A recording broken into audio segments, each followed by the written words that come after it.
You won't do it. Max's childish trill cut through the babble of the trick-or-treaters like an axe through rotten wood. There were 3 of them. Ralphie had already gone home, as his watch proclaimed it to be 9:30. There was Terry, TJ, to his friends, and Max, who thought himself the leader, but no one else did, and Kyle, who was probably closer to being the leader than Max ever had a prayer of being. Max, however, had thrown down the gauntlet tonight. Kyle would have to pick it up if he dared, or Max would definitely gain some clout amongst the group of boys. They were 12, a little too old to be trick-or-treating. At least that's the opinion of the women handing out candy to the kids in superhero costumes and princess dresses. And after a spotty showing of fun-sized candy bars, they had decided to have a different sort of Halloween entertainment. They had dared each other to go into the cemetery, none of them quite brave enough to take them up on it. Even Max had floundered when the suggestion was put out that he go sit on the grave of Harrison Marston, the man they had hung for killing those children over 100 years ago. Then they had gone to the abandoned laundromat, where the local legend said that a taxidermy shop had once sat. The taxidermy shop was supposed to taxidermize not just animals, but also people, if the price was right. It was also thought that the spirits of those people haunted the laundromat after dark, and that was why it had closed down. That was when Ralphie had proclaimed that his mother had wanted him home about 20 minutes ago, and that he better be going. Down a man, Max had decided that they should go to the Sugarman house, the house where Harrison Marston had supposedly committed his crimes back in the early days of the town. And here they were, standing outside the rotten picket fence that surrounded Sugarman House, all of them a little too afraid to actually go up and knock on the door. That was the dare. Every Halloween, someone got dared to walk up to the door of the Sugarman House and knock, using the big iron knocker that sat on it. It was said that the door would open sometimes, and you might get a look at Harrison Marston before you were yanked in by the front of your shirt and never seen again. No one had ever actually seen this happen. It was a story that was passed around, but children will believe most anything, which is probably why they're so fearful. All of the other houses in the area had big, beautiful fences, picket fences or wooden slat fences that had been painted white and gleamed in the streetlights. The Sugarman house had a rotten-looking fence that hung in sections all around the corner of the lot. It was town property, kept up by the roadway people and the town elders, and nobody seemed to actually want to keep the place. There was a lot of hemming and hawing about it around budget time, but the house had been slowly slipping into disrepair for the better part of a decade. The last owner had disappeared under mysterious circumstances, and the real estate market surrounding it had dwindled to little more than passing interest from the curious or the spiritual. These were all things that the boys had heard from their parents, not actually things they knew for a fact. Everything they knew about the Sugarman house came from town gossip or the legends told by children in dark broom closets or in empty bathroom stalls. In a lot of ways, local legends are kept alive by the town's children, because the scary ones are always the ones you remember. "You won't do it either," Kyle shot back. "I bet you won't even walk up the sidewalk," Max said as he put his hands on his hips. "Oh yeah? I bet you won't even make it to the steps." "Is that so? Well, I bet you're too chicken to go knock on the door." Kyle, thinking quickly, realized he hadn't been caught quite yet. He could escalate, and when Max failed to rise to his sally, then the matter would be settled for all time. Well, I bet you won't, Max floundered. I bet you won't go into the Sugarman house and bring something back. Kyle was speechless for a minute. That had never been the rules. The rule was that you went and you knocked on the door. The rule was that you walked halfway up the sidewalk and you lost your nerve. The rule was that you put your foot down on the porch and then ran away and told them all that you saw someone looking out the window at you and that you felt a presence and you just couldn't go in there, not on good conscience. No one actually went into the Sugarman house. It wasn't done. Nobody was stupid enough to go into that house. It was haunted, way more haunted than the laundromat or the graveyard, even more haunted than both of them put together. No one would be fool enough to go in there.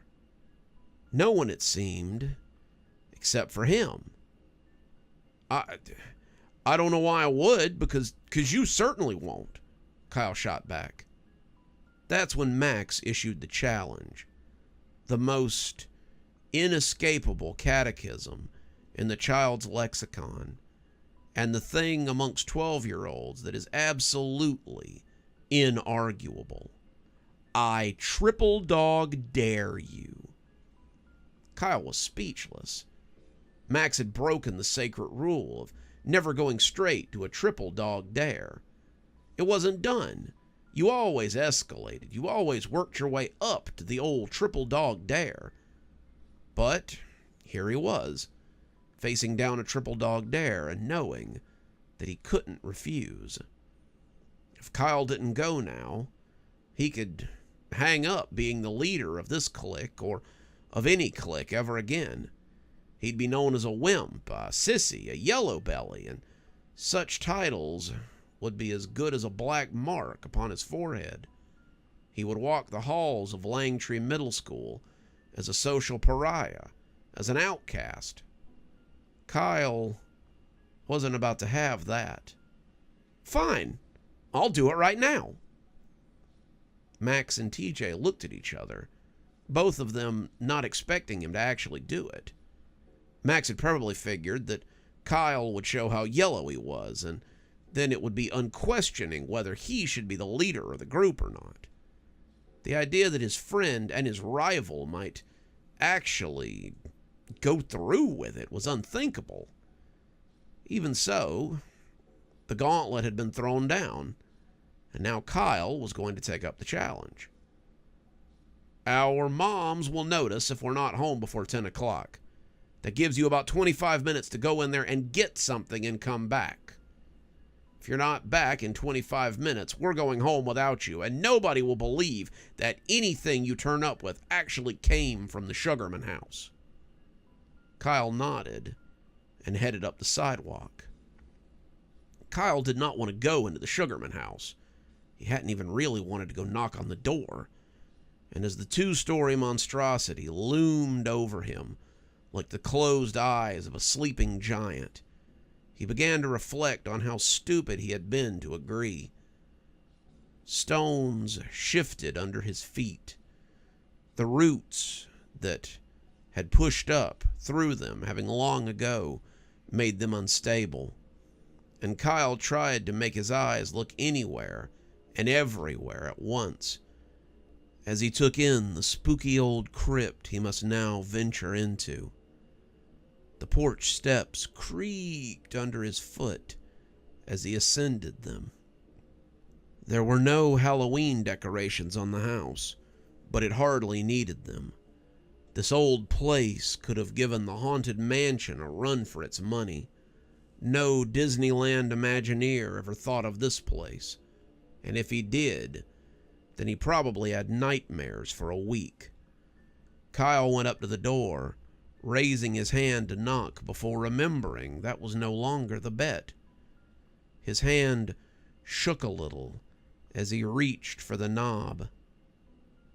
And then the door opened, and he was as shocked as everyone else. The house was dark and musty, the interior cloaked in shadows, that hung around the humped and cobwebbed furniture like lovers. The entryway held a mirror, an end table, and a coat rack with an umbrella caddy beneath it. Kyle walked shyly into the old house, his nostrils full of the damp and the rot that he had never thought about before smelling it. He had never smelled it quite this badly before, and he looked around the entryway for something to grab, an old umbrella or some bit of something left behind. But there was nothing. He supposed he could grab the umbrella stand, but it was firmly bolted to the ground. He went a little further in, deciding perhaps a little bit further wouldn't do him any harm. He found his way into the living room, though there was no TV in this one to pass the time. There was a huge rotten chair sitting next to a love seat that would have made an adequate home for rats. Inside the fireplace, he could hear the soft scratching of some disturbed animal, and when a few bats came out and made their loud and chittering way from the house, Kyle hit his knees and tried his best to stay small. When they'd finished leaving through the front door, likely frightening his friends as much as they had frightened him, Kyle proceeded deeper into the house. There was nothing in the living room either, no pictures or knickknacks to be taken. It was as if someone had scrubbed the place of everything but the heavy furniture that no one would want to steal. He cursed softly, using the language of small children who are new to the act, and cast his eyes upon the staircase that ran into the upper story. Everyone knew what lay up there. Sugarman House had very few secrets, and the fate of Mr. Marston was well known. The police had discovered what he was up to, had decided to go have a look before they took him in, but they never got the opportunity. The sheriff had come to the house, being careful not to spook the man, but he found no one there to receive him. They knocked and knocked, telling Mr. Marston that he might as well come out because he wasn't doing himself any favors by hiding. It was all just as quiet as it had always been, and after some time they began to get nervous. The man had to be home. His car was in the driveway after all, but he was nowhere to be seen, and no one could bring him out either. So eventually they broke down the door and went in to find him. What they found was his body hanging from the top floor chandelier, swinging in time with the rhythmic sway of his bedroom furnishings. They had cut him down, but people still said they could see that swinging body from the windows sometimes when they looked. Kyle felt himself being pulled inexorably towards the upper floor, towards the back room where he knew what he would find. Somehow, he knew that that was where he would get his trinket. They had taken everything from the house, except from that room. If you were going to find anything in that house, it would be in the master bedroom. He passed by the closed doors that rose up beside him in the gloom, like ghosts trying in vain to get his attention. How was he seeing any of this? He didn't have a light, and it should have been pitch black in here. The walls of the Sugarman House seemed to glow with a phosphorescence that was otherworldly and not altogether healthy. Kyle barely noticed. He only knew that he could see, and that was good. Seeing in this case was better than floundering around in the dark. And as he came to the door where Mr. Marston had ended his life, he swallowed spit into his dust-dry throat. He already knew what he would see before he opened the door. But open it he must. He was no more in control of his body than he was of his actions, and as the bedroom door slid open with a funhouse creak, he heard the groaning of the rope and could already see the dead man hanging there as if he were nothing but a silent accusation. Mr. Marston turned to look at Kyle, then, winking at him as the boy began to scream and the door slammed shut behind him. That scream sent the other children running, and when they came back with grown-ups, it was already too late. They searched the house for Kyle. The police searched the grounds for the boy, but he was nowhere to be found. They searched the surrounding neighborhood for days, but most people realized the futility before they even began. Kyle was not the first boy to go missing after finding his way into the Sugarman house, and most agreed he probably wouldn't be the last. Some local legends feed off the continued telling of their tales, but the Sugarman house, and likely the ghost of Mr. Marston, fed off nothing so much as the children who came to see if the legend was true. It had always been this way, and it would continue to be. For as long as the house stood and the curiosity of children remained, the Sugarman house would feed. Good evening, everyone. It's me, Dr. Plague. Thank you so much for joining us for tonight's show. If you think you might like a little more spooky in your life, then please feel free to click on one of the videos we have up here. Maybe look at one of the playlists if you're trying to get caught up. I know, there's so many videos on the channel. There's so many series that are going at the same time. Sometimes you just need a little refresher course, and I gotta say, I always enjoy the views. If you're not subscribed, feel free to hit that subscribe button. Maybe hit the bell so you don't miss anything. We upload a lot on this channel, so you won't want to miss a single story as they come out. If you'd like to support the channel, you can click on the Amazon link down there. There's quite a few books in my Amazon account. You can have a look, and if you'd like a signed copy, get up with me through email, and I'll be happy to work something out with you. Also, there's links to my Patreon, and you can become a member on the channel if you'd like your spooky a little bit early. Patrons and members on the $5 tier get their videos 12 hours early. That's in the morning as opposed to in the evening. Patrons at the $10 level also get a signed copy of my book anytime I write one. Speaking of my patrons, you should see them appearing right now. Just wanted to take a minute to say how much I appreciate all of you. Patrons, subscribers, however you give to the channel.